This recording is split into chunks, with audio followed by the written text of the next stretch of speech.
जय श्री कृष्णा। राधे राधे। आप सभी पर माँ भगवती का आशीर्वाद सदा सर्वदा बना रहे। श्रद्धा और प्रेम से सुनने के लिए आप सभी को बहुत बहुत धन्यवाद। आज हम सुनेंगे चैत्र मास महात्म्य के चौथे दिन की पावन कथा। इस अध्याय में जो भी कथाएं और शिक्षाएं हम साझा करेंगे, आप सभी से निवेदन है कि उन्हें केवल सुने नहीं बल्कि ध्यान पूर्वक अपने हृदय में उतार लें। देवी की महिमा का अनुभव करते हुए हम सब मिलकर उनके चरणों में अपनी श्रद्धा अर्पित करें। देवी माँ के चरणों में पूर्ण समर्पण भाव से हम अपनी सभी समस्याएं उन्हें अर्पित करें, ताकि उनकी असीम कृपा से हमें सही मार्गदर्शन और जीवन जीने की शक्ति प्राप्त हो। श्रीमद् देवी भागवत की इस पवित्र और दिव्य कथा में प्रत्येक भक्त का योगदान अत्यंत महत्वपूर्ण है। आइए हम सब मिलकर भक्ति की इस अद्भुत और पावन यात्रा में सम्मिलित होएं। आइए सबसे पहले हम सब मिलकर देवी भगवती का ध्यान करें। जो पुरुष इस पूर्ण कथा को सुनते हैं, जो भक्त इसे स्वयं सुनते और दूसरों को सुनाते हैं, वे सभी दुखों से मुक्त हो जाते हैं। यह बिल्कुल निश्चित सत्य है। भगवती महामाया का यह चरित्र परम पवित्र और पापों का नाश करने वाला है। जो भी इसे पढ़ते अथवा सुनते हैं, उन्हें संपूर्ण संपत्तियां सहज में ही प्राप्त हो जाती हैं। श्रीमद् देवी भागवत के महात्म्य के प्रसंग में रेवती नक्षत्र के पतन और पुनः स्थापन की कथा तथा श्रीमद् देवी भागवत के श्रवण से राजा दुर्दम को मनवंतराधिप पुत्र की प्राप्ति। शुद्ध जी बोले, इस अलौकिक एवं विचित्र कथा को सुनकर पुनः सुनने की इच्छा वाले अगस्त्य जी ने बड़ी विनम्रता पूर्वक भगवान कार्तिकेय से कहा। अगस्त्य जी बोले, हे देव सेनापति, हे देव, मैंने यह विचित्र कथा सुन ली। अब आप श्रीमद् देवी भागवती का दूसरा महात्म्य मुझे बताएं। कार्तिकेय जी बोले, हे मित्रा, वरुण से प्रकट होने वाले मुने, अब आप यह कथा सुने, जिसके एक अंश में भागवत की महिमा कही गई है, धर्म का विशद वर्णन किया गया है और गायत्री का प्रसंग आरंभ करके उसकी महिमा दर्शाई गई हो, उसे भागवत के रूप में जाना जाता है। यह पुराण देवी परिपूर्ण होने के कारण देवी भागवत कहा जाता है। वे परा भगवती ब्रह्मा, विष्णु और महेश की आराध्या है। रीता नाम से विख्यात एक महान बुद्धि संपन्न मुनि थे। रेवती नक्षत्र अंतिम भाग गंडांत योग में उनके यहाँ समयानुसार एक पुत्र उत्पन्न हुआ। उन्होंने उस पुत्र को जात कर्म आदि क्रियाएं तथा चूड़ाकरण एवं उपनयन आदि संस्कार भी विधिवत पूर्वक संपन्न किए। महात्मा ऋतवाक के यहाँ जब से वह पुत्र उत्पन्न हुआ, उसी समय से वे शोक तथा रोग से ग्रस्त रहने लगे और क्रोध एवं लोभ ने उन्हें घेर लिया।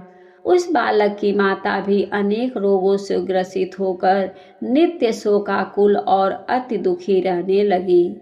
मुनि ऋतवाक अत्यंत दुखी और चिंतित होकर सोचने लगे कि ऐसा क्या कारण है कि मेरे यहाँ अत्यंत दुर्मति पुत्र उत्पन्न हुआ है। तरुणा अवस्था को प्राप्त होने पर उसने किसी मुनि पुत्र की पत्नी का बलपूर्वक हरण कर लिया है। वह दुर्बुद्धि अपने माता पिता की शिक्षाओं पर कभी भी ध्यान नहीं देता था। तदंतर अत्यंत दुखित मन वाले ऋतवाक ने यह कहा कि मनुष्यों के लिए पुत्रहीन रह जाना अच्छा है, किंतु कुपुत्र की प्राप्ति कभी ठीक नहीं है। कुपुत्र स्वर्ग में गए हुए पितरों को भी नरक में गिरा देता है। वह जब तक जीवित रहता है तब तक माता पिता को केवल कष्ट ही देता रहता है। अतएव माता पिता को कष्ट पहुँचाने वाले पापी कुपुत्र के जन्म को धिक्कार है। ऐसा पुत्र मित्रों को न तो उपकार कर सकता है और न शत्रु को अपकार ही कर सकता है। संसार में वे मानव धन्य है जिनके घर में परोपकार परायण तथा माता पिता को सुख देने वाला पुत्र हुआ करता है। कुपुत्र से कुल नष्ट हो जाता है, कुपुत्र से यश नष्ट हो जाता है और कुपुत्र से लौकिक तथा परलौकिक दोनों जगत में दुख तथा नारकीय यातनाएं भोगना पड़ता है। कुपुत्र से वंश नष्ट हो जाता है, दुष्ट पत्नी से जीवन नष्ट हो जाता है और विकृत भोजन से दिन भर चला जाता है। और दुरात्मा मित्र से सुख कहाँ से मिल सकता है।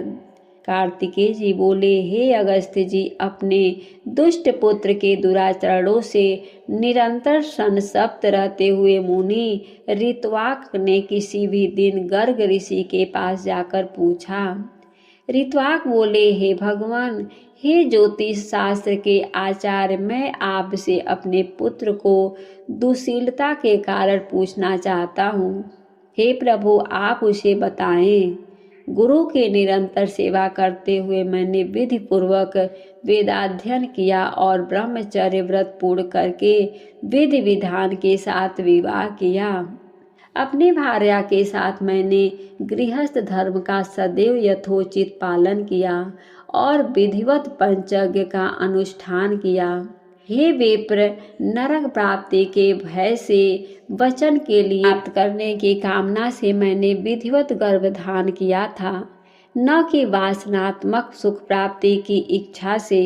हे मुनि, दुखदायी माता पिता के प्रति उदंड तथा बंधु बांधवों को पीड़ा पहुँचाने वाला यह पुत्र मेरे दोष से अथवा अपनी माता के दोष से उत्पन्न हुआ है। तब ज्योतिष शास्त्र के ज्ञाता गर्गाचार्य ने मुनि ऋत्वाक का यह वचन सुनकर सभी कारणों पर सम्यक रूप से विचार करके कहा। गर्गाचार्य जी बोले, हे मुनि, इसमें न तो आपका दोष है, न तो बालक की माता का दोष है और न तो कुल का दोष है। रेवती नक्षत्र का अंतिम भाग गंडांत योग ही इस बालक की दुर्विनता का कारण है। हे मुनि, अशुभ वेला में आपके पुत्र का जन्म हुआ है, इसी कारण यह आपको दुख दे रहा है। इसमें लेस मात्र भी अन्य कोई कारण नहीं है। अतः ये ब्राह्मण, उस दुख के शयन के लिए आप प्रयत्न पूर्वक समस्त दुर्गतियों का विनाश करने वाली कल्याणी जगदम्बा दुर्गा की आराधना कीजिए। गर्गाचार्य का वचन सुनकर ऋत्वाक मुनि क्रोध से मूर्छित हो गए और उन्होंने रेवती को श्राप दे दिया कि वह आकाश के नीचे गिर जाए। ऋत्वाक के श्राप देते ही चमकता हुआ रेवती नक्षत्र सभी लोग देखते देखते आकाश से कुमुर्द पर्वत पर जा गिरा। यह कुमुर्द पर्वत रेवती के गिरने के कारण रैवतक नाम से प्रसिद्ध हुआ और उसी समय से यह अत्यंत रमणीय हो सका। रेवती को शाप देकर मुनि ऋत्वाक ने महर्षि गर्ग द्वारा बताए गए विधान के अनुसार देवी भागवती सम्यक आराधना कर सुख और सौभाग्य प्राप्त किया।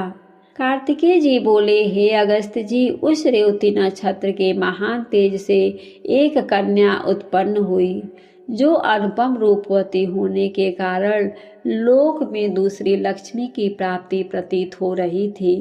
रेवती नक्षत्र की कांति से प्रादुर्भाव उस कन्या को देखकर मुनि प्रमुच ने प्रसन्न होकर उसका रेवती यह नाम रख दिया। तदंतर महर्षि प्रमुख उसे कुमुदाचल पर स्थित अपने आश्रम में ले आए और पुत्री की भांति उसका धर्म पूर्वक पालन पोषण करने लगे। समय पाकर यौवन को प्राप्त उस रूपवती कन्या को देखकर मुनि ने विचार किया कि इस कन्या के योग्य वर कौन होगा।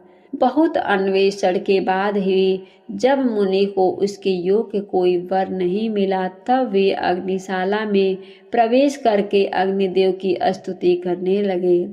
प्रमुच ऋषि के स्तुति गान से प्रसन्न होकर अग्निदेव ने कन्या के योग वर का संकेत करते हुए कहा, हे मुने, इस कन्या के पति धर्मपरायण, बलशाली, वीर, प्रिय भाषण करने वाले और अपराजेय राजा दुर्गम होंगे।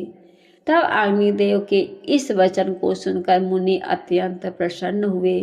संयोग से उसी समय आखेट के बहाने दुर्दम नामक प्रतिभाशाली राजा मुनि प्रमोद के आश्रम में आ गए। बलवान तथा अप्रतिम ओज से संपन्न वे थे। प्रियवते के वंशज राजा दुर्दम विक्रमाशील के पुत्र और कांति के गर्भ से उत्पन्न हुए थे। मुनि के आश्रम में प्रवेश कर और उन्हें वहां न देखकर राजा दुर्मते रेवती के प्रिय इन शब्दों से संबोधित। राजा बोले, हे प्रिय, महर्षि भगवान प्रमोद इस आश्रम से कहाँ गए हुए हैं? हे कल्याणी, मुझे सच सच बताओ, मैं उनके चरणों का दर्शन करना चाहता हूँ।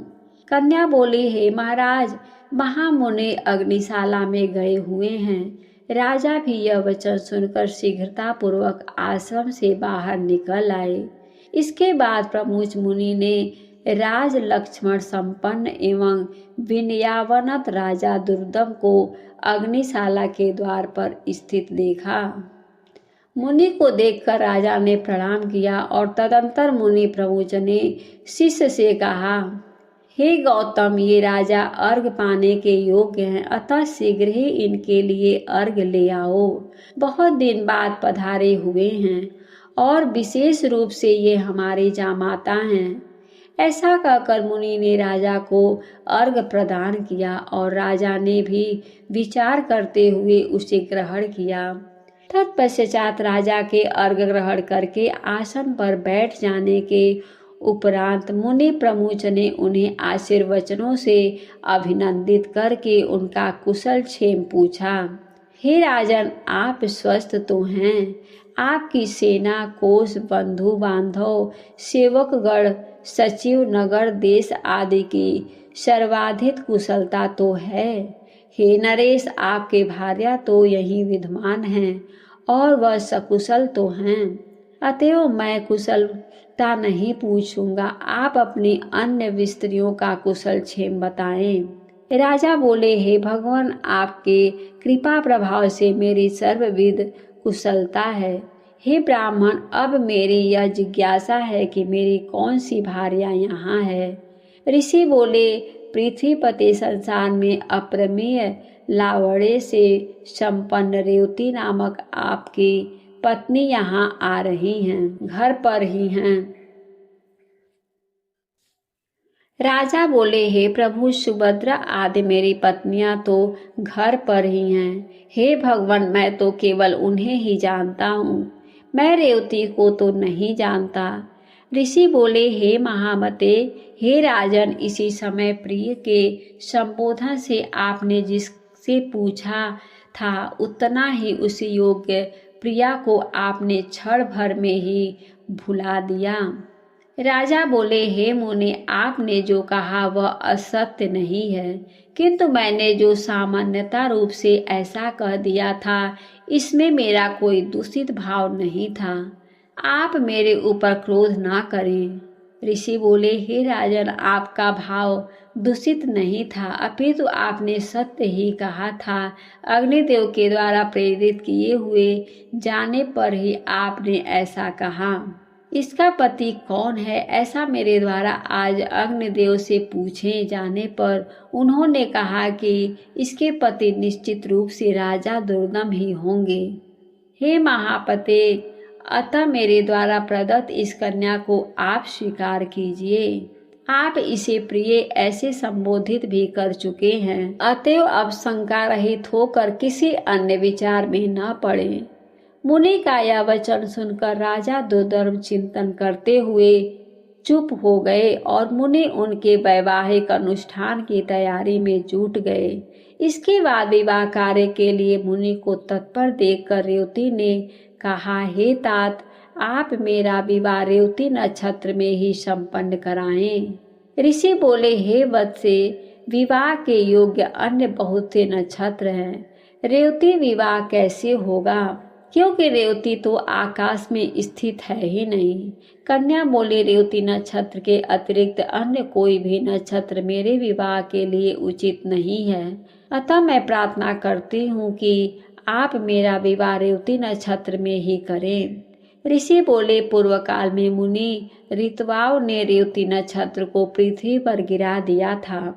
इस प्रकार अन्य नक्षत्र में यदि तुम्हारा श्रद्धा नहीं है तब वह तुम्हारा विवाह कैसे होगा। कन्या बोली, हे तात, क्या केवल एक ऋतवाओं ने ही तपचर्या की है? क्या आपने मन वचन कर्म से ऐसा तप साधना नहीं की है? हे पिताजी, मैं आपके तपोबल को जानती हूँ। आप जगत की सृष्टि करने में समर्थ हैं, अतः आप अपने तप से प्रभाव से रेवती को पुनः आकाश में स्थापित करके उसी नक्षत्र में मेरा विवाह कीजिए। ऋषि बोले, तुम्हारा कल्याण हो, तुम जैसा मुझसे कह रहे हो वैसा ही होगा। तुम्हारे हितार्थ में आज ही रेवती नक्षत्र को सोम मार्ग नक्षत्र मंडल में स्थापित करूंगा। कार्तिकेय जी बोले, हे अगस्त्य जी, ऐसा कहकर मुनि ने अपने तपोबल से शीघ्र ही पूर्वक भांति रेवती नक्षत्र को फिर से नक्षत्र मंडल में स्थापित कर दिया। तदंतर मुनि प्रमुचन रवता नक्षत्र वैवाहिक विधि के अनुसार महात्मा राजा दुर्दम को वह रेवती कन्या सौंप दी। इस प्रकार कन्या का विवाह कर देने के उपरांत मुनि ने राजा से कहा, हे वीर, तुम्हारी क्या अभिलाषा है? आज का अध्याय समाप्त हुआ। उम्मीद है कि आज की कथा आपको पसंद आई होगी। वीडियो अगर अच्छी लगी हो तो वीडियो को लाइक करके, अगर अभी तक आपने हमारे चैनल को सब्सक्राइब नहीं किया है तो प्लीज़ हमारे चैनल को सब्सक्राइब करें। हमारे वीडियो को देखने के लिए आप सभी को बहुत बहुत धन्यवाद।